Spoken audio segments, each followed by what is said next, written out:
Hey guys, I'm excited for this one. I've got a really quick guide, a whole bunch of tips. It's going to be running through them really quick.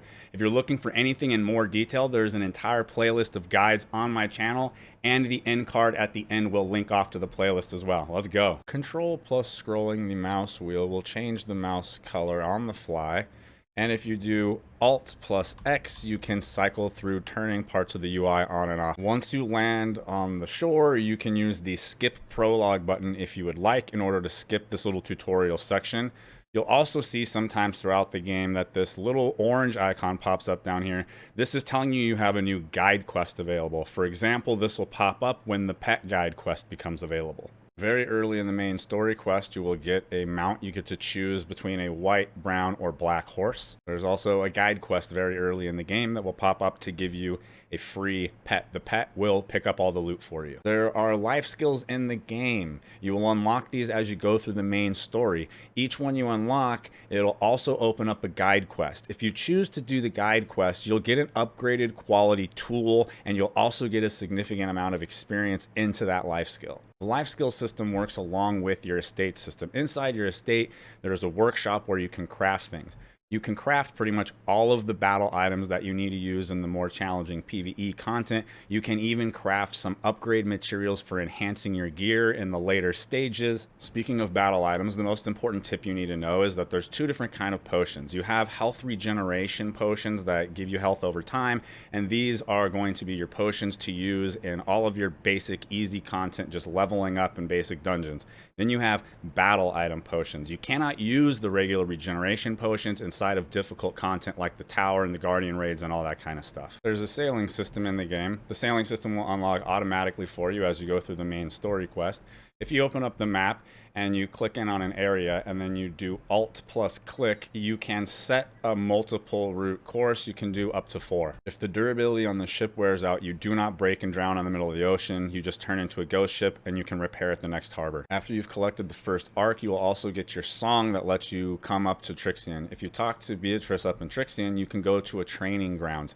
Inside of the training grounds, you can modify your stats and your engravings to try out builds for free without wasting resources. Around the same time, you should unlock the arena. If you click the Coliseum tab, it'll pull up the menu for queuing in. If you open up the fighter's diary, you'll see you actually have this menu that comes up. This is because the arena in this game is 100% equalized. They give you all the skill points you need and all the stats, and you choose how to set things up, and then you queue up and compete completely equalized. The game has a marketplace system for exchanging with players. You can either find them in the town, or you can set up the menu underneath your mini map to have the button right here to pop it up. The game has a built-in item codex system. The item codex system in the game is fantastic for helping you figure out exactly what you need to do in order to acquire things. There is an affinity or rapport system in the game. You'll see these heart shapes on the map to represent the people, and then you'll even see little hearts floating above their head.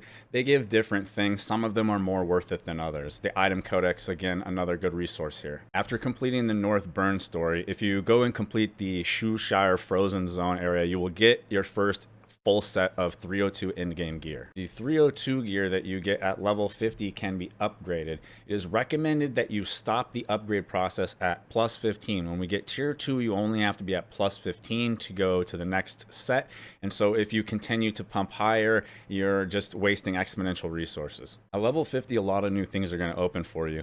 One of the big ones is going to be the ability to get engravings for your class. Your class engraving is going to be very play style defining, and the general engravings are going to do all kinds of cool stuff, mostly boosting up your damage. You'll also unlock chaos dungeons, and you'll unlock guardian raids. You also open up the daily quests, which are called the Epona Journal.